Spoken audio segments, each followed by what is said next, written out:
2 سال پہلے میں ایک ریسٹورنٹ میں کام کرتا تھا۔ وہاں ایک لڑکی آئی نوکری کرنے کے لیے۔ پہلی نظر دیکھتے ہی مجھے اس سے محبت ہو گئی۔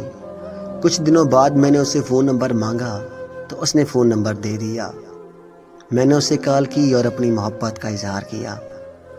اس نے ہاں کر دی اور اس طرح ہماری محبت کا آغاز ہوا۔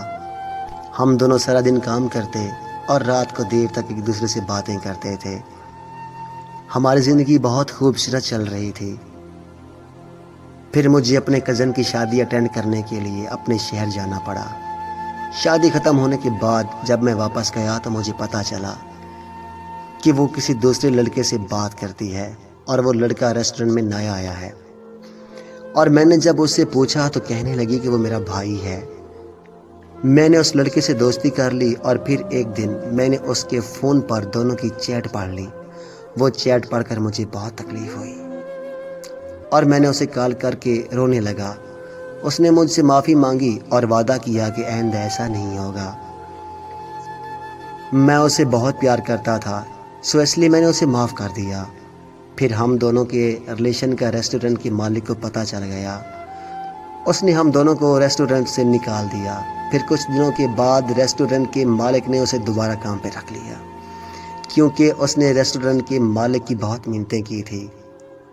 پھر ہم دونوں کی بات بہت کم ہونے لگ گئی کیونکہ بہت دیر تک وہ ریسٹورنٹ میں کام کر کے تھک جاتی تھی۔ میں سارا دن اور ساری رات اس کا انتظار کرتا تھا، لیکن وہ تھوڑی سی بات کر کے سو جاتی تھی۔ مجھے تکلیف ہوتی تھی مگر میں اس کی مجبوری سمجھتا تھا۔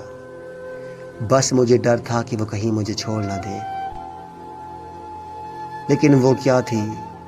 لیکن وہ کہا کرتی تھی کہ میں مار تو سکتی ہوں مگر تمہارا ساتھ کبھی نہیں چھوڑ سکتی۔ پھر میں نے اس سے کہا کہ وہ ہمارے لیے اپنے گھر والوں سے بات کرے۔ اس نے بتایا کہ اس کے گھر والے نہیں مان رہے، مگر مجھے یہ تسلی بھی تھی کہ وہ جلد ہی انہیں رضامند کر لے گی۔ لیکن ایک دن اس کا اچانک میسج آیا کہ اس کی منگنی ہو رہی ہے اور میں اسے بھول جاؤں۔ یہ سن کر میرے پیروں سے زمین نکل گئی۔ میں نے اس کی بہت منتیں کی وہ مجھے اس طرح بیچ راستے میں مت چھوڑے، لیکن اس نے کہا کہ مجھے معاف کر دو، میں مجبور ہوں۔ اور پھر اس نے مجھے ہمیشہ کے لیے بھلا کر دیا۔ اس کے لیے بہت آسان تھا کہ میں اسے بھول جاؤں۔ ارے کیسے بھول جاتا؟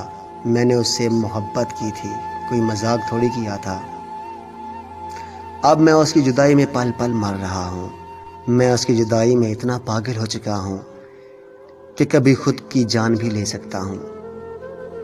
بس دوستو، آخر میں میں صرف اتنا ہی کہنا چاہوں گا کہ کوئی مجبور نہیں ہوتا، لوگ عادتاً وفا نہیں کرتے۔ ایسی دلچسپ کہانیاں سننے کے لیے ہمارے یوٹیوب چینل ندیم X9 کو سبسکرائب کریں۔